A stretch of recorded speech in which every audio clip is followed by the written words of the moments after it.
दोस्तों, झारखंड के चुनाव में कई सीटें ऐसी हैं जिनके बारे में बहुत ज़्यादा बात हो रही है। चाहे वो हेमंत सोरेन की सीट हो, बाबूलाल मरांडी की सीट हो, कल्पना सोरेन की सीट हो, या फिर तमाम ऐसी सीटें हैं जो सुर्खियों में हैं। झारखंड में टोटल 81 सीटें हैं, लेकिन कुछ सीटें ऐसी हैं जो हॉट सीट हैं। और ऐसे में ही एक सीट आती है झारखंड की राजधानी रांची में, जहां भारतीय जनता पार्टी ने सीपी सिंह पर एक बार फिर दांव लगाया है। सीपी सिंह बीजेपी के बड़े नेता हैं, 6 बार विधायक रहे हैं और अब एक बार फिर बीजेपी ने उनको ही टिकट दिया है। लेकिन इस बार सीपी सिंह की राहें थोड़ी मुश्किल हैं, क्योंकि सीपी सिंह के खिलाफ भारतीय जनता पार्टी के ही तमाम कार्यकर्ता और नेता हैं, जिनका यह कहना है कि सीपी सिंह लंबे वक्त से इस सीट से विधायक बन रहे हैं। इस बार पार्टी ने आश्वासन दिया था कि किसी नए चेहरे को, किसी युवा चेहरे को मौका दिया जाएगा, लेकिन बीजेपी ने एक बार फिर सीपी सिंह को ही टिकट दे दिया। लेकिन दोस्तों, इससे भी अहम बात यह है कि सीपी सिंह का मुकाबला किससे हो रहा है। झारखंड में जेएमएम ने रांची की सीट पर जिस प्रत्याशी को टिकट दिया है वो बेहद चर्चित हैं। दोस्तों, हेमंत सोरेन की बड़ी करीबी हैं, कई मौकों पर हेमंत सोरेन के साथ नजर आती हैं।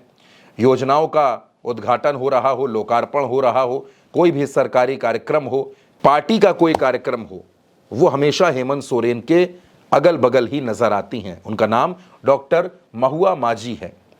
महुआ माझी झारखंड की पहली महिला हैं जो राज्यसभा की सदस्य बनी है। जी हां दोस्तों, ये कीर्तिमान उनके नाम पर है। जेएमएम ने उनको राज्यसभा का सदस्य बनाया। इससे पहले वो झारखंड में राज्य महिला आयोग की अध्यक्ष भी रह चुकी हैं। झारखंड में जेएमएम में जो महिला विंग है उसकी केंद्रीय अध्यक्ष रह चुकी हैं और जेएमएम की केंद्रीय समिति की सदस्य भी हैं। यानी जेएमएम के अंदर मजबूत धाक वाली नेता हैं। दिल्ली में भी जब वो सदन में बोलती हैं तो सरकार की खटिया खड़ी कर देती हैं, और जेएमएम ने उन पर एक बार फिर विश्वास किया है।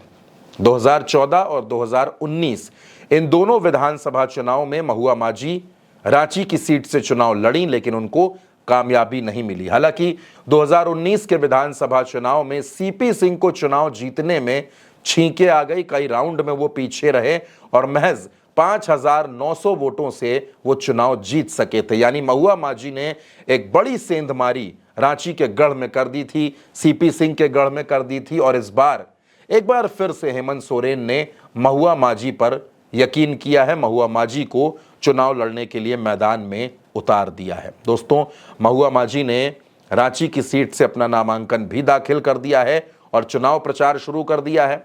अपने इस बार के चुनाव को लेकर महुआ माझी बड़ी आश्वस्त हैं। उनका कहना है कि इस बार रांची की जनता उनको जरूर जिताएगी और इस बार रांची में जेएमएम की जीत होगी। दोस्तों, महुआ माझी एक नेता होने के साथ साथ समाज सेवी भी हैं, समाजशास्त्री भी हैं। कई उपन्यास लिख चुकी हैं। उनके कई उपन्यास लोगों के बीच चर्चाओं में रहे, पूरे देश में पढ़े गए, और यही वजह थी कि इतनी पढ़ी लिखी, इतनी योग्य महिला को हेमंत सोरेन ने राज्यसभा भेजा, क्योंकि हेमंत सोरेन राज्यसभा में एक ऐसा चेहरा चाहते थे जो पढ़ा लिखा हो, समाज को समझता हो, दिल्ली की राजनीति और झारखंड की राजनीति दोनों की बराबर समझ रखता हो, अपनी बात को पहुंचा सके और जेएमएम को दिल्ली में मजबूत कर सके। दोस्तों, महुआ माझी वही चेहरा हैं जो हेमंत सोरेन को दिल्ली में मजबूत करती हैं, और रांची में हो, जमशेदपुर में हो, दुमका में हो, हेमंत सोरेन जिन भी कार्यक्रमों में होते हैं महुआ माझी उनके साथ नजर आती हैं। कल्पना सोरेन की भी खास लोगों में महुआ माझी का नाम आता है। तो पूरे परिवार में, यानी चाहे शिबू सोरेन हो, शिबू सोरेन का भी पूरा आशीर्वाद महुआ माझी के साथ रहता है। अब दोस्तों, ये देखना बड़ा दिलचस्प होगा कि 2 चुनाव हारने वाली महुआ माझी, जिन पर एक बार फिर हेमंत सोरेन ने विश्वास किया है, हर समीकरणों को देखने के बाद भरोसा किया है, क्या महुआ माझी सीपी सिंह के गढ़ को इस बार तोड़ देंगी और अपने नेता हेमंत सोरेन के भरोसे पर खरी उतरेंगी। महुआ माझी के लिए यह जरूर अग्नि परीक्षा है, लेकिन इस बार रांची के लोगों का कहना है कि महुआ माझी के चुनाव का रंग कुछ दूसरा है और महुआ माझी चुनाव में सीपी सिंह को कड़ी टक्कर दे रही हैं। फिलहाल महुआ माझी इस चुनाव में क्या कमाल करेंगी ये तो 23 नवंबर को पता चलेगा, लेकिन महुआ माझी के चुनाव लड़ने से एक बात बिल्कुल साफ है कि सीपी सिंह की मुश्किलें थोड़ी बढ़ जरूर गई हैं और रांची का मुकाबला बेहद दिलचस्प हो गया है। दोस्तों, इस खबर पर अपनी जो भी राय हो, आप अपनी राय कमेंट बॉक्स में जरूर बताइएगा।